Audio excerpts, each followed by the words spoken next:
Hello again and welcome to my Battle Pass furniture review for version 5.8. It's called Dance Off Stage, Revelrous Rhythm. It's an outdoor-only item that costs 255 load. As you can see, it has some special effects. There is a speaker with an audio visualizator in the back. So that load cost is actually pretty good for what we're getting. Unfortunately, it doesn't actually play any music or sounds, which was a big letdown for me. So I guess that cool speaker in the back is just for show.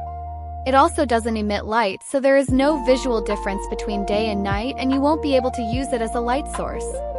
I just mostly recorded at night because I thought it looked best. Naturally, the furniture matches Shalonen's aesthetics very well. It even reminds me of her signature weapon. You might be wondering if you can get inside this thing. Unfortunately, there is a big invisible shield, so we can't jump in. However, it is hollow inside, so we just need to use some tricks to break in. The first method is easiest, just place a waypoint in the back and hide it the best you can. Then teleport to it and you're in. It looks pretty cool in here and gives me spaceship vibes. If you want to get out, you can just jump through the window. For whatever reason, the invisible shield only prevents entering but allows exiting. The second method is more tricky to place and use, but it will take a lot less load. We'll just be placing this chair sideways and towards the front of the DJ console. It needs to be sticking out a little bit, so I used a chair that I thought would blend in. Then you have to jump towards the chair and quickly press the sit button. Shilonen looks right at home in here, especially when she's using her DJ idol. Here's an example of utilizing the spaceship aesthetic by adding a chair and using skirk. You can also place companions inside, which looks pretty cool. Here I'll be set canceling the Shilonen companion NPC. It also looks pretty cute if you put Tubby inside using the minigame furnishing. It's just a bit annoying to use because you have to start the minigame and wait for the correct Tubby to get placed. But the result is so worth it. Isn't she cute? I also noticed there is some foggy ambience inside, which I'll show you here. I also tried to see if I could clip the lights in the back in an interesting way, but didn't really find anything that would be very useful.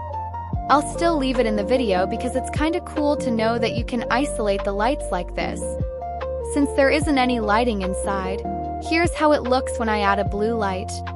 I'm rotating it away so you can see the comparison of before and after. I'll also show you the before and after during day. I realized you can shoot out the window, so I had this funny idea to add the balloon minigame so it feels like a Space Invader parody. It's actually pretty fun, and I think if someone saw this in your teapot, they would think it's cool. It's pretty easy to make, but here's a quick clip showing what it looks like in edit mode. Please feel welcome to recreate this if you want. Alright, that covers everything I could think of for this furnishing. So would I recommend it? Honestly, yes.